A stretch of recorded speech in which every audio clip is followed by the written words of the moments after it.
Os irmãos têm a projeção aí do texto de Apocalipse, capítulo de número 2, versículo 18 diante. Nosso tema é cartas do Cristo glorificado, cartas à igreja, carta à igreja em Esmirna.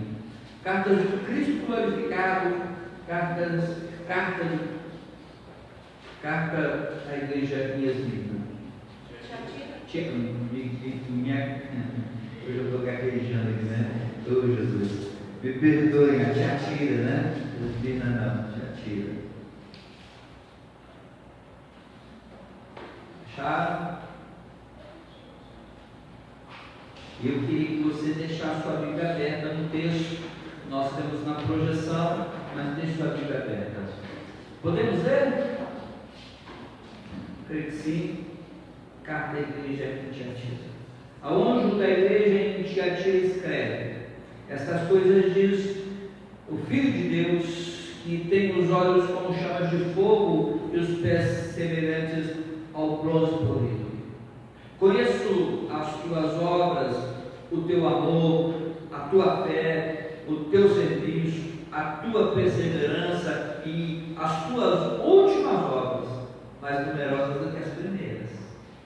Tenho, porém, contra ti o tolerares que essa mulher, Jezabel, que a si mesma se declara profetiza, não somente ensine, mas ainda seduza os meus servos à prática da prostituição e a comer coisas sacrificadas aos ídolos. Dei-lhe tempo para que se arrependesse. Ela, todavia, não quer arrepender-se da sua prostituição. Eis que a próspera cama, bem como em grande tribulação os que com ela adulteram, caso não se arrependam das obras que ela ensina. Matarei os seus filhos, e todas as igrejas conhecerão que eu sou aquele que sonda mentes e corações, e vos darei a cada um segundo as vossas obras. Digo, todavia, a vós outros, os demais de Tiatira, e tantos quanto não têm essa doutrina e que não conhecem, como eles dizem, as coisas profundas de Satanás, outra carga não jogarei sobre vós. Tão somente conserva o que tens, até que eu venha. Ao vencedor que guarda até ao fim as minhas obras, eu lhe darei autoridade sobre as nações, e com cetro de ferro as regerás e as reduzirás a pedaços, como se fosse objeto de barro. Assim como também eu recebi de meu Pai, dar-lhes-ei ainda a estrela da manhã. Quem tem ouvidos, ouça o que o Espírito diz às igrejas. Nós vamos orar mais uma vez. Eu convido para que ore, pedindo que Deus tenha misericórdia de nós e nos fale com o poder que só Ele tem para falar. Vou convidar o presbítero Dalton para essa oração.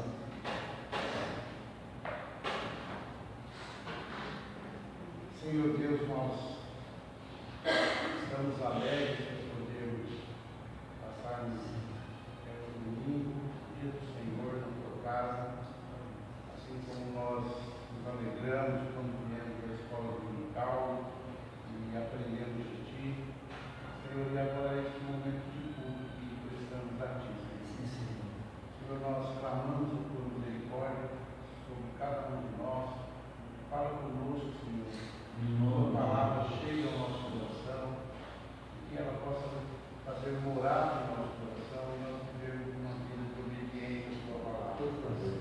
Senhor, usa o teu servo que vai trazer a palavra e nos dê um vida espiritual, como diz o texto, que tem um livro, o Espírito tem, que nós possamos ter esse espírito, esse ouvido espiritual, para que nós possamos não somente ouvir, mas, Senhor, fazer diferença na nossa vida, poder praticar a tua palavra. É aquilo que tem nós temos colocado na nossa vida que tem que desagradar. Primeiro a gente peça perdão por isso, Senhor, que cada um de nós com aquilo que fazemos que lhe desagrada. Mas, por outro lado, Senhor, eu queria que o Senhor nos fortaleça para andarmos mais de conformidade com o aprendizado da tua palavra e andarmos mais parecidos com Cristo. É o que nós te pedimos e agradecemos. Amém. Amém. Começando aí, como diríamos no princípio, do início, eu queria te convidar para o versículo de número 18, e aí você lê comigo o seguinte, olha, no início ele diz assim: ao anjo da igreja em Tiatira, ao anjo da igreja. É importante você observar que Deus, já pincelamos essa fala aqui introdutoriamente nas primeiras mensagens, que Deus, quando vai falar às igrejas, Ele começa a trabalhar a partir da sua liderança. Ele começa a trabalhar a partir daqueles que têm a função de líderes. O anjo aqui é o pastor. O anjo aqui é aquele designado para receber a mensagem e levar a mensagem ao rebanho, ao anjo da igreja. Presta atenção que essa é uma palavra, então, inicialmente para mim. Presta atenção que essa é uma palavra para todos aqueles que assumem a prerrogativa de estar na frente do povo de Deus. A mim, ao Ismael, ao Magnilson, ao Siqueira, ao Dalton, ao Paulinho, ao Sérgio, a esses que são mensageiros da mensagem de Deus. E no Éden é interessante que quando Deus fala, Ele fala com o homem. Não é machismo, é com o homem que Ele havia feito um pacto. E quando lá no capítulo 3 a Bíblia diz que Eva comeu do fruto, se você observa bem, a priori, de início, nada é narrado, a não ser que ela comeu. Mas quando ela come e dá ao seu marido, o que acontece? Se abrem os olhos de ambos, e Deus então começa a tratar com a liderança, e Ele começa a partir do homem a perguntar o que o homem tinha feito. Em consequência, o homem dá suas desculpas, e aí ele vem para a mulher que ela também é responsável. E eu creio que Deus sempre faz assim. Ele começa com aquele a quem Ele deu liderança e deu governo, ao pastor, ao presbítero, ao pai homem, aos pais, à mulher, e Ele começa a tratar para que a gente não transfira, e Ele começa a partir de nós, ao anjo estéril, ao líder estéril. Eu quero falar com a igreja, mas eu quero falar com a igreja a partir da liderança. Eu quero falar com o apurado a partir do Walter. Eu quero falar com o apurado a partir do Siqueira. Eu quero falar com o apurado a partir daqueles que assumem a posição de dirigir o rebanho de Deus. E é interessante você observar por quê? Porque quando nós ocupamos algum espaço na comunidade de fé e lideramos algum espaço dessa comunidade de fé, e de alguma forma somos líderes dessa comunidade de fé, nós podemos gerar para a comunidade de fé em cada âmbito, seja lá para os jovens, quando vocês ministram a eles a palavra de Deus, seja para as mulheres, quando a SAF se reúne e tem uma irmã liderando ali, em cada ambiente desse, que você é um líder, você, se estiver em harmonia com Deus, se estiver em harmonia com a palavra de Deus, aquela sociedade vai ser abençoada através de você. Ao oposto disso, aquela comunidade, aquela sociedade, aquela sala vai ser prejudicada por causa de você. Leia o texto da palavra de Deus e preste atenção. Oséias capítulo 4, versículo 3 ao 6, a Bíblia é a versão, a mensagem. Nada de pôr o dedo. Vocês, sacerdotes, estão no banco dos réus. Vocês fizeram tropeçar por aí em plena luz do dia o meu povo. E em seguida os profetas assumiram o tropeço de noite e a noite inteira. Sua mãe é tão má quanto vocês. Meu povo está arruinado, porque não sabe o que é certo e nem verdadeiro. Na sua vida, meu povo peca por falta de conhecimento. E peca porque esse conhecimento não é através dos que estão comigo como sacerdotes, segundo Oséias, ou aqueles que estão comigo para falar de mim, os profetas, conforme Oséias. Então a liderança é com ela que o Senhor vai começar a trabalhar com o rebanho. Entende isso? E é interessante porque se no Velho Testamento você tem uma liderança que conduz o povo à perdição, você também tem no Velho Testamento uma promessa de liderança que Deus vai levantar para conduzir o povo por caminhos melhores. É por isso que Isaías diz para nós, Jeremias diz para nós: dar-vos-ei pastores segundo o meu coração, os quais apacentarão com ciência e com inteligência. E que Deus possa usar a mim e a todos os irmãos para cuidar do rebanho, para cuidar do povo de Deus com zelo. E sejamos homens, sejam vocês mulheres, sejam vocês líderes do povo de Deus, que apacentem o povo de Deus segundo o coração do próprio Deus. Pede isso para Deus nessa noite. Deus, o Senhor começou a falar e começou a falar com a sua igreja a partir do líder. Fala comigo e me usa, e me faça mais sério, e me faça mais apaixonado, e me faça mais fiel, e me faça mais apegado, para que eu possa abençoar o teu povo, para que eu possa dirigir o teu povo. Ao anjo da igreja em Tiatira. Eu estou com esmina já tem uns 3 dias na cabeça, eu não saio esse vídeo, acho que eu vou voltar aqui a sermão de Jesus. Então, ao anjo da igreja em Tiatira. Já Tiatira é a cidade. Ele vai falar com a igreja, ele vai falar a partir do seu líder, e essa igreja está localizada em uma cidade. Como nós estamos no apurado? Essa igreja estava em Tiatira. Quais são as informações que a gente tem sobre a cidade de Tiatira? São poucas, segundo a maioria dos comentadores ou comentaristas, como queira. A gente tem informação, por exemplo, geográfica, que essa cidade ela era uma cidade de passagem. Para você ir para Pérgamo e para Sardes, precisava de se passar em Tiatira. Para ir para Esmina, precisava de se passar em Tiatira. Qual a importância disso? É que é uma cidade, para que você chegue a outras importantes, você precisa de passar por ela. É uma cidade de trânsito.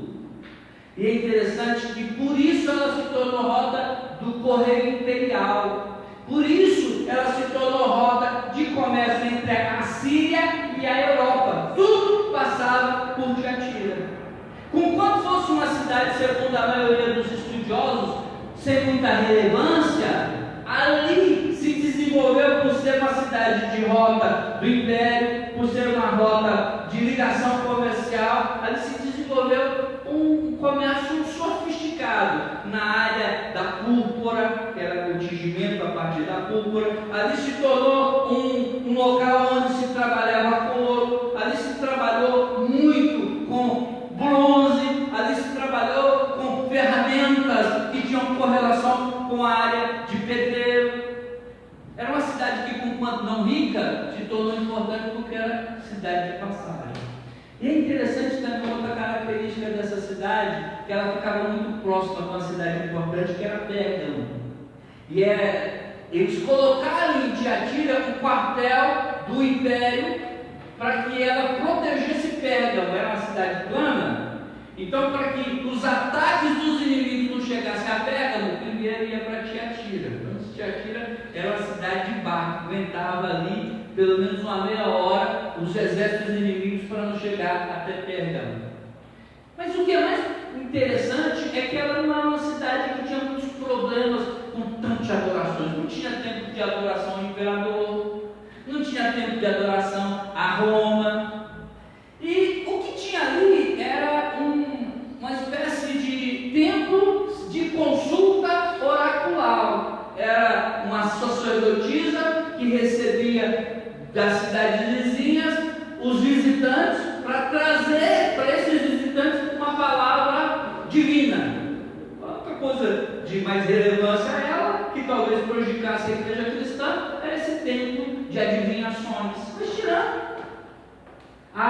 Também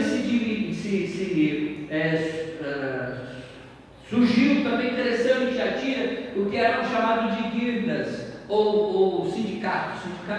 A maioria dos irmãos conhece o que é um sindicato. E lá tinha essas guildas ou sindicato dos tingidores de púrpura, de quem trabalhava com lã, de quem trabalhava com ferro, de quem trabalhava com falou, com todo mundo que de alguma forma tivesse envolvido algum setor comercial no que a cidade era forte, tinha que participar desses sindicatos. Então, é o que a gente sabe dessa cidade, basicamente é isso. A igreja cristã está ali nessa cidade, que é das 7 cidades a menos importante. E se você bater os seus olhos na sua Bíblia, você vai ver uma coisa interessante. A igreja que está na cidade menos importante é a que recebeu a maior carta. Dá uma olhada aí. Dá uma olhada aí. A igreja que está na cidade menos importante é a que recebe a maior carta. Olha aí. Confere e vê se Éfeso recebeu uma carta desse tamanho. Se Tiatira recebeu uma carta desse tamanho. Se Pérgamo recebeu uma carta desse tamanho. Confere se Laodiceia recebeu uma carta desse tamanho. É a cidade com quem o Senhor mais quer falar. E aí, quando o Senhor começa a falar, ele diz ao anjo da igreja em Tiatira: escreve. Eu gosto disso. Por quê? Porque o Senhor é Deus que se revela. E Ele quer que essa revelação dada, ela fique registrada.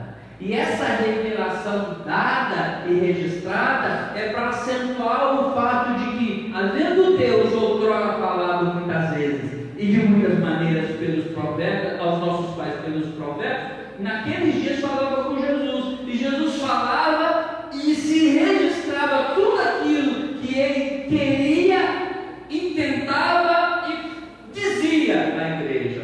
Para quê? É interessante que imagine o seguinte: se eu recebesse do Senhor e passasse para vocês, e se a gente não tivesse o recurso da gravação, porque durante a semana você pode ouvir o que o Ismael falou no domingo passado, o que o Magno falou domingos anteriores, ou o que eu falei no começo das reflexões, porque você tem o recurso do vídeo, o celular que grava. Naqueles dias, o recurso de fixação, para que a coisa não ficasse no esquecimento, ainda que o povo era um povo dado ao ouvir e guardar e passar aquilo que foi guardado pela repetição, ainda que eles tivessem esse hábito, ainda assim se perderia muito do que foi dito. Então o Senhor fala: escreve. Vou revelar, e o que eu vou revelar, escreve, porque é para essa igreja, mas não é só para essa igreja. O que eu vou fazer é para todas as igrejas ficarem sabendo. Pode conferir aí no versículo 23. Então, a revelação normativa que serviria para aquela igreja e que serviria para todas as igrejas da região, como hoje, nessa noite, aqui na Apurá, também serve para mim e você. Deus é o Deus que se revela, e Deus é o Deus que se revela de forma séria, profunda e definitiva na sua palavra. Não que Deus não possa comunicar-se com você, mas Ele faz por meio da palavra, e a palavra é a forma de você entender se foi Deus mesmo que falou com você, ou foi uma impressão, ou você dormiu depois de ter comido muita macarronada ontem que o Cirilo fez para nós, né? Então de repente você comeu muito, chega: pastor, eu acho que Deus me falou. Olha, vai ver, se confere na palavra, senão foi só um delírio seu mesmo. Mas aqui ele está dizendo: escreve. Não é só para você ouvir e ficar fiado na mente, não. É para escrever, porque essa palavra é para essa igreja de Tiatira. Essa palavra é para todas as igrejas. Essa palavra é para ser pregada lá no Apurá, daqui a uns anos. Escreve. Ao anjo da igreja em Tiatira, escreve. E quem manda escrever? E quem manda escrever? É interessante você caminhar um pouquinho mais comigo, porque ele vai dizer: estas coisas diz. Escreve aí. E o que é para escrever? Estas coisas diz o Filho de Deus, que tem os olhos como chamas de fogo e os pés semelhantes ao bronze polido. Imagina ele chegando e dizendo: escreve. Mas quando você escrever o que vai ser dito, diz quem está falando. E diz quem está falando é o Filho de Deus. Jesus se via como Filho de Deus. Jesus está se dizendo ali como Filho de Deus. E para um bom ouvinte judeu, porque via de regra as comunidades de fé começavam sempre das sinagogas, existiam muitos judeus nas comunidades de fé, embora a gente não saiba como deve ter começado, todo bom judeu sabia que aquele que se dizia filho de Deus se fazia igual a Deus. João atenção. Os judeus ainda mais procuravam matar a Jesus, porque não só violaram o sábado, mas também se dizia que Deus era seu próprio Pai, fazendo-se igual a Deus. Aqui ele está dizendo, escreve para a igreja, e quem está mandando escrever a igreja é o Filho de Deus, ou seja, divindade. Filho de Deus é Deus, e ele é onisciente, porque os olhos dele são como? São como os olhos dele? Como chama de fogo, prescruta, ilumina, esclarece, entra, e qualquer treva que possa porventura existir, quando ele olha, ele enxerga no mais profundo. Mais à frente ele vai repetir essa ideia, que ele tem os pés como do bronze polido, que dá a ideia daquele Deus que enxerga e pode exercer juízo. E o juízo dele é severo, é firme, e o juízo dele pode ser esmagador. Não é à toa que um dos sermões mais famosos do mundo, de Jonathan Edwards, é a horrível coisa é cair nas mãos do Deus vivo. E esse Deus vivo é o Deus que tem os pés como de bronze. Ele pode ter tido as mãos cravadas na cruz e presas por amor, mas ele desceu da cruz por mão de outro, sepultado por mão de outro. Mas quando chegou o tempo da ressurreição, os anjos afastaram a pedra e ele se colocou em pé, e nada hoje, absolutamente nada pode deter, porque ele já cumpriu o que haveria de cumprir, e porque ele manifesta a sua salvação. Mas virá um dia que ele, com justiça e juízo, vem para julgar a você e a mim, e que tem misericórdia, mas sobretudo que essa graça do Senhor nos valha em tempo de aflição. Amém? Então ele vem assim como o Filho de Deus, onisciente e juiz. E esse, assim apresentado, manda escrever. Mas o que ele manda escrever? O que ele manda escrever? Olha aí, ainda capítulo 2, versículo 19 ao 20. O que ele manda escrever? Ele manda escrever que ele via as coisas positivas e negativas da igreja. Ele manda escrever que ele via as coisas positivas e negativas da igreja. O texto diz assim: conheça as tuas obras, e o teu amor, e a tua fé, e o teu serviço, e a tua perseverança, e sei que as tuas obras, as tuas últimas obras, são mais numerosas do que as primeiras. Mas tenho contra ti que toleras a essa mulher Jezabel, que se desprofetiza. Olha que interessante. O que ele diz para a igreja? Ele diz para a igreja: eu estou vendo as suas coisas positivas e negativas. E como nos ensinou o Dal, ele começa sempre das positivas. E ele vai dizer para essa igreja as coisas que ele via nessa igreja. Ele diz assim: eu vejo as tuas obras, o teu trabalho, eu vejo a tua força para o trabalho, eu vejo o teu dinamismo para o trabalho, eu vejo a tua energia para o trabalho. E esse trabalho é feito em amor, esse trabalho é feito também em fé, esse trabalho é feito também em serviço, e esse trabalho é feito em perseverança. Olha que coisa bonita que ele via nessa igreja. Se você prestar atenção, essa igreja, ela tinha coisas maravilhosas, ela tinha amor, ela tinha fé, ela tinha serviço aqui é diaconia, é o cuidado, é o servir à mesa, um cuidando do outro. Eu vejo que vocês se cuidam. É muito gostoso chegar aqui no encontro de casais e ver que tem pessoas que amam servir. E quando você vem para cá, um está cozinhando, outro está decorando. Existem pessoas aqui que amam ver o que o outro precisa para poder cuidar do outro.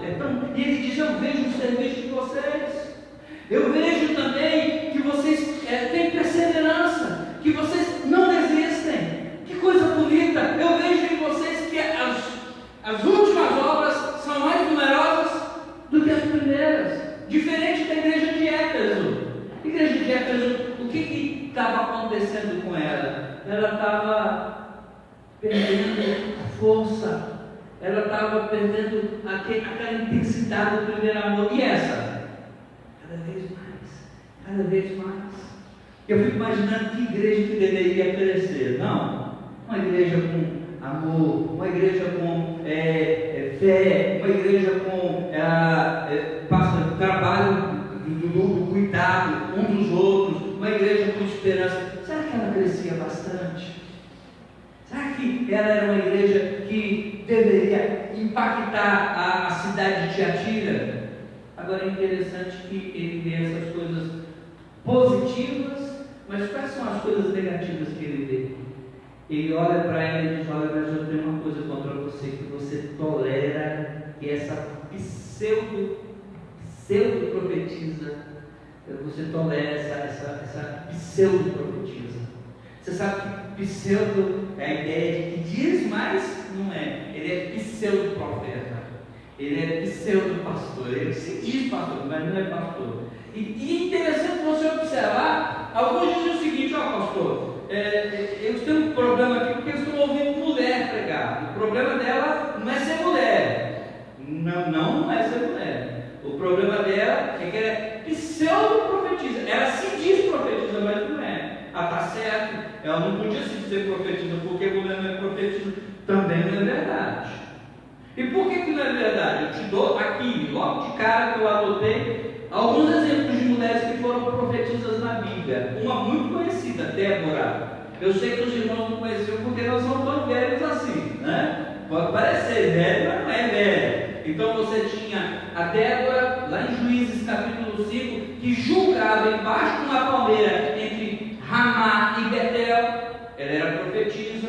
Aí você tem, por exemplo, Hulda, esposa daquele que cuidava do guarda-roupa no templo em Jerusalém. Nos dias do rei Josias, essa mulher foi consultada para explicar a Bíblia. Você pode conferir lá em 2 Reis, capítulo 22, de 11 a 20. E quando eles vão lá, para que ela fale da parte do Senhor, ela diz: assim diz o Senhor. E ela explica o que estava a palavra de Deus. E o avivamento vem sobre Jerusalém e sobre Israel. Aí você tem Ana, que agradava a vida do Senhor Jesus, esposa de Fanuel, que era profetisa. E você tem as filhas do nosso querido diácono Filipe. Não, era o outro Filipe, aquele que foi diácono, que foi um fantástico Filipe. Ele tinha filhas e as filhas profetizavam. Então o problema dessa mulher não era que era profetisa, porque ela se dizia profetisa, mas não era. Ela era uma fraude. E eles estavam tolerando aquela mulher que era uma fraude. E o Senhor falou: eu estou aborrecido com vocês, porque vocês estão tolerando essa mulher que se diz profetiza. Porque ela era profetisa. Não é porque ela era profetisa, é porque ela se dizia, mas não era. Não era. E aí tem mais agravantes, porque a gente não sabe o nome dessa mulher. Sabe sim, pastor, porque está dizendo que é Jezabel. Não, ela não. Sabe quando você vê um menino que é bom de bola e você fala assim: esse aqui é o nosso Pelézinho. Ele não é o Pelé, mas ele é tão bom de bola quanto o Pelé. É o nosso Tafarel ali. Não, ele não é o Tafarel, mas é um goleirão, entendeu? Né? Antigamente, quando alguém era bonito na minha época, ele dizia: olha o Chico Coco ali. Mas hoje você nem sabe o que é Chico Coco. Então é referência. Então quando ele diz assim: vocês toleram essa mulher, essa Jezabel, ele está fazendo uma referência a Jezabel, esposa de Acabe. E a Jezabel, esposa de Acabe, se você ler o livro de Reis, você vai saber que essa mulher era horrível, era terrível, e ela era manipuladora da religião. Tanto é que num belo dia, Acabe chega em casa e ela pergunta: o que foi, meu bem? Ela falou assim, é lógico, mas, né? O que foi, Acabe? Ele falou: eu pedi para o Nabote vender o terreno dele aqui do lado, ele não quis porque disse que era herança. Eu queria ter um espaço maior aqui de terreno junto ao palácio. Ele falou: você é rei ou não é rei? Pode deixar que eu resolvo esse problema. E rapidinho ela contratou uns homens levianos, falou para que a religião judaica, os líderes religiosos, os anciões, os sacerdotes reunissem o povo em dia determinado, chamou Nabote, colocou Nabote num lugar de destaque. E aí sabe o que ela fez? Esses contratados por ela falaram para os sacerdotes, para os líderes religiosos: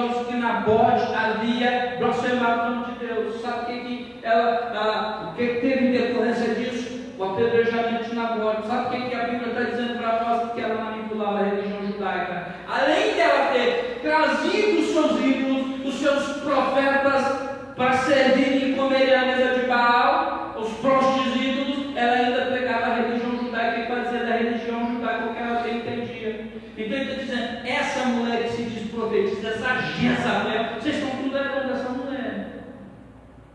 Eu tenho isso contra vocês. Eu estou chateado, aborrecido com vocês, que vocês deixaram pregar.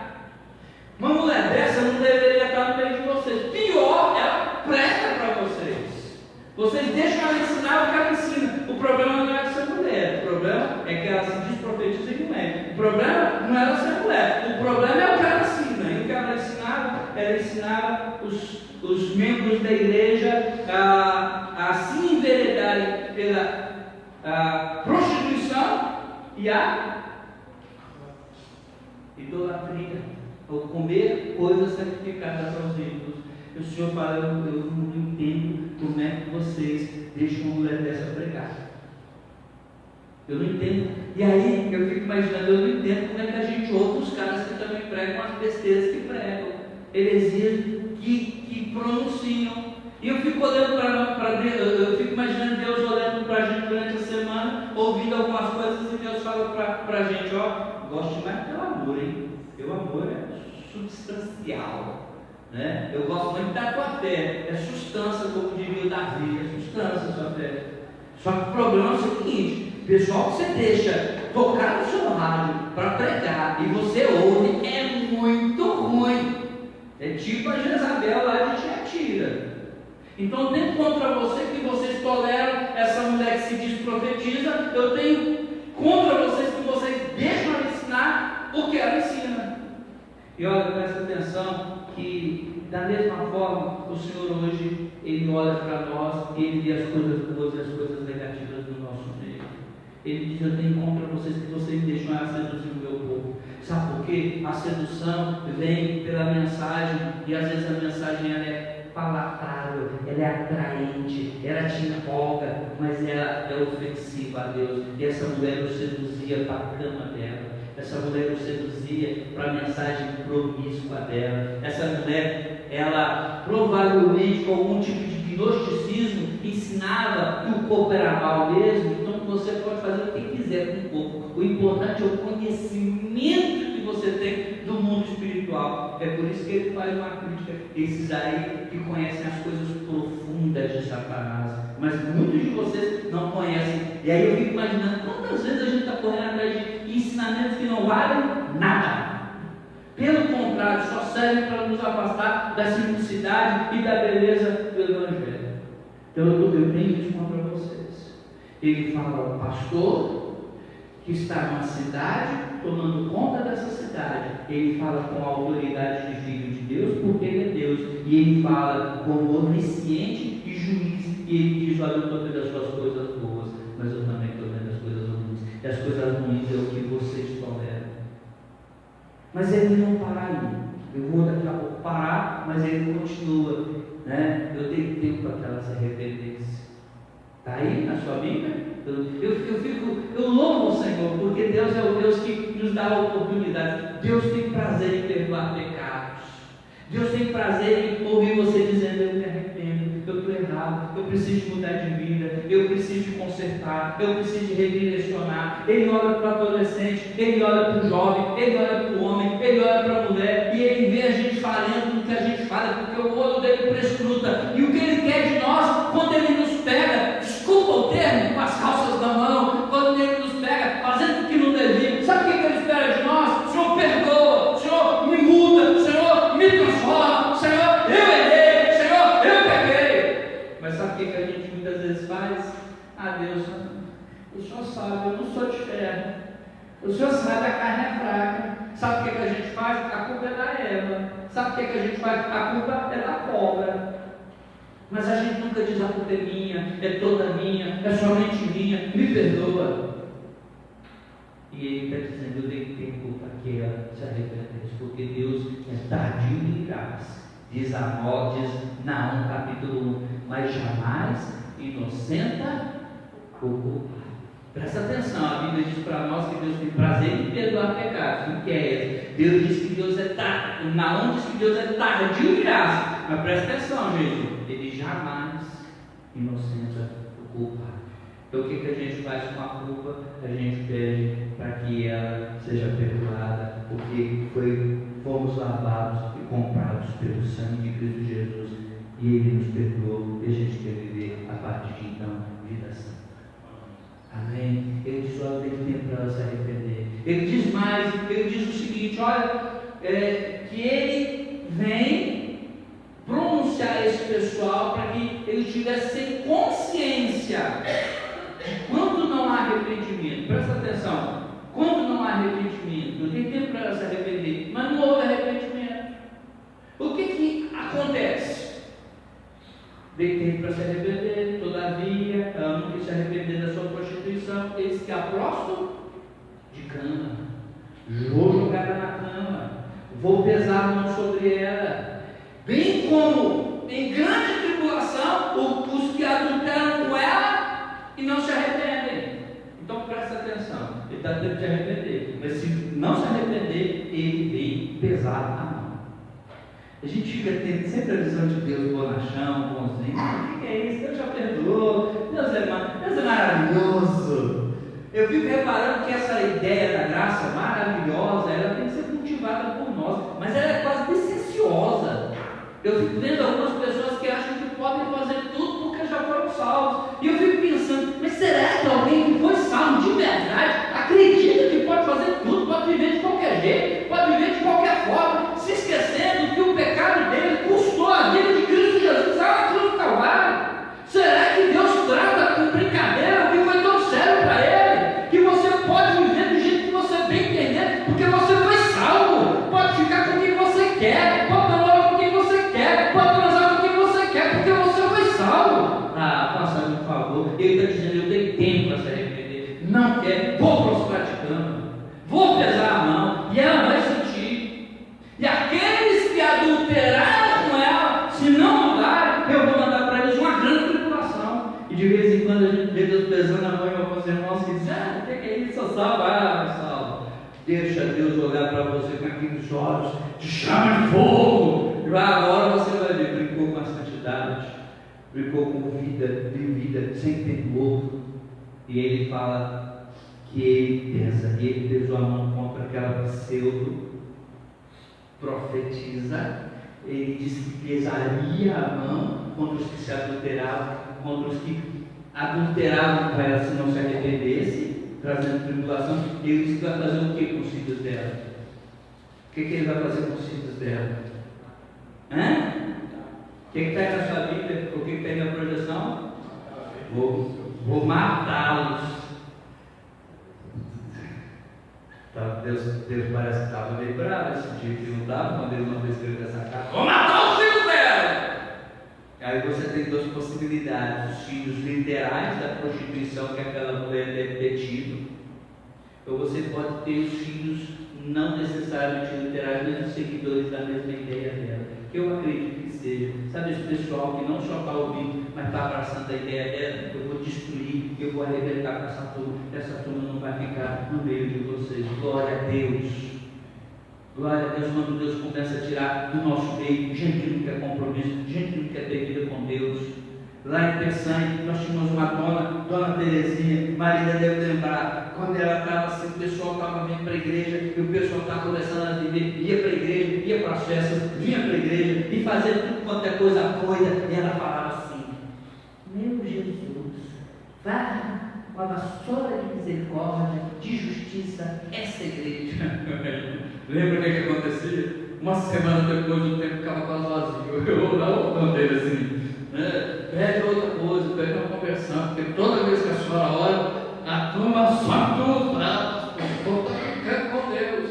Pois é, e Deus ele vai com a sua vassoura de justiça nele, então que consertemos, porque não vai ficar um filho de Jezabel no meio do povo de Deus, não vai ficar um joio no meio do povo de Deus, não vai ficar uma palha no meio do povo de Deus. Como Marcos nos pregou há tempos atrás, o ímpio não vai prevalecer na congregação dos justos.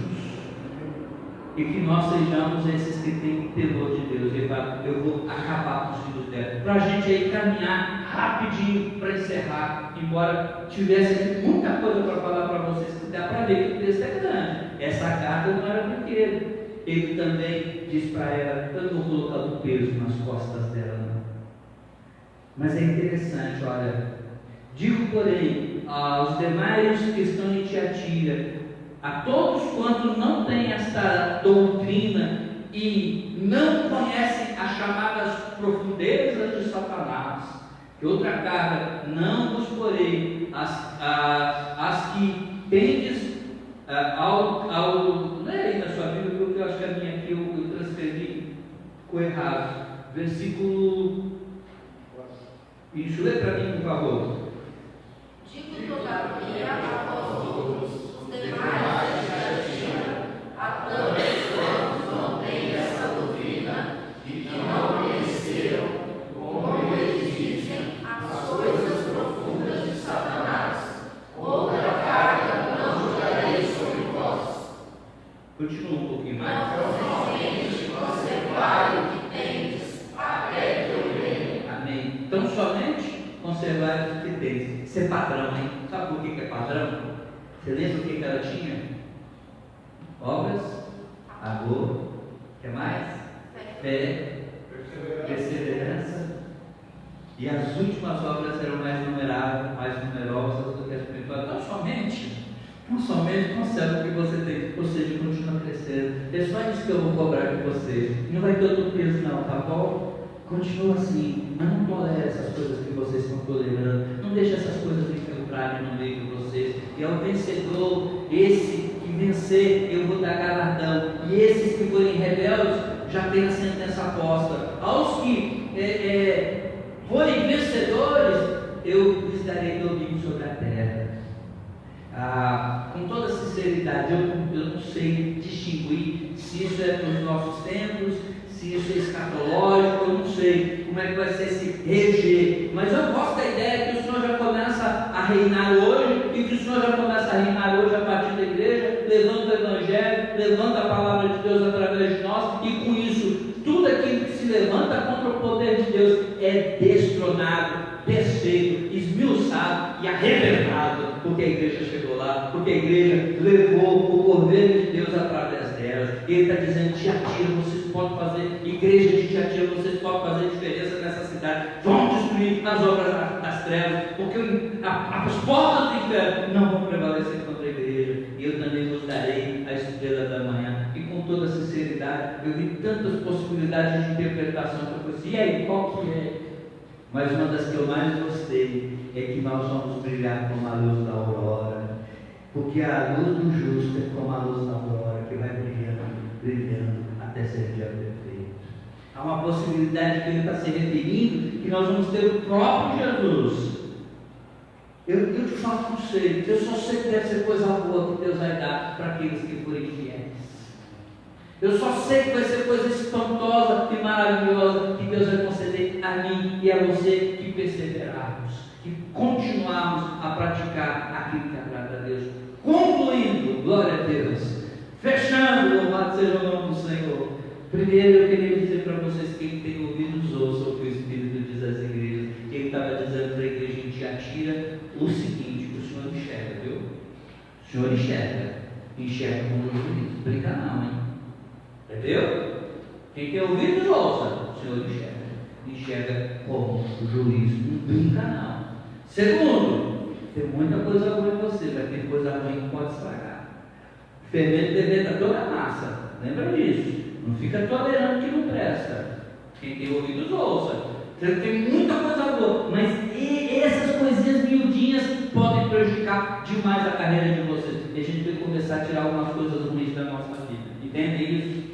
Ouça, quem tem ouvidos ouça. E quem tem ouvidos ouça, por quê? Porque Deus tem justiça, juízo, mão pesada sobre aqueles que não querem se arrepender, mas tem galardão, e tem o melhor que poderia ser dado ao seu povo. Hoje nós precisamos definir de que jeito a gente quer andar, de que forma a gente quer andar, e que a gente, como essa igreja, possamos abrir os ouvidos para ouvirmos e vivermos diante desse Deus Todo-Poderoso.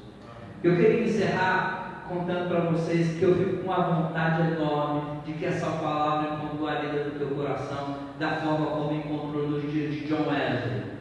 John Wesley, ele pregava e seu irmão Charles Wesley, compositor fantástico, cantava. Um senhor não simpatizante aos crentes, mas amante da boa música, foi ouvir John Wesley. E ele foi ouvir John Wesley, aliás, Charles Wesley, mas na pregação, num culto público de John Wesley. E ele teve uma estratégia. Quando o Charles cantar, eu escuto. Quando o Wesley foi pregar, eu tanto meu ouvido. Olha que coisa de menino. Mas às vezes a gente vê meninão também. A gente vem para algumas seleções na igreja. A gente vem para algumas coisas que a gente quer e outras a gente deleta. Sim ou não? E aí então, Charles cantava e ele ouvia. O John Wesley se levantava para falar e cantava nos ouvidos. O John Wesley dava um passo para trás, o Charles dirigia no louvor e ele tirava as mãos do ouvido. Quando o John Wesley foi pregar, ele tampou os ouvidos. Pensa que cena ridícula. Um homem no meio da plateia com os ouvidos tampados porque o John Wesley ia pregar. E John Wesley ia pregar numa dessas cartas, não sei qual, mas ele ia pregar. E ele pregou e quando ele leu, quem tem ouvidos, ouça. Foi justamente a hora que ele tirou a mão do ouvido. E ele só tirou a mão do ouvido porque quando ele estava ali com os ouvidos tampados, uma mosca sentou no nariz dele. Aí ele foi abanar a mosca. Quando ele foi abanar a mosca, John Wesley estava dizendo: quem tem ouvidos, ouça o que o Espírito diz. Ele não teve coragem de tampar os ouvidos. E naquele dia aquele homem se rendeu à graça transformadora de Cristo Jesus. Eu desejo que nossos ouvidos estejam bem abertos para ouvir o que Deus tem falado e que essas cartas possam fazer diferença na nossa vida e que a diferença na sua e na minha nessa noite e que a gente ouça é que Deus enxerga.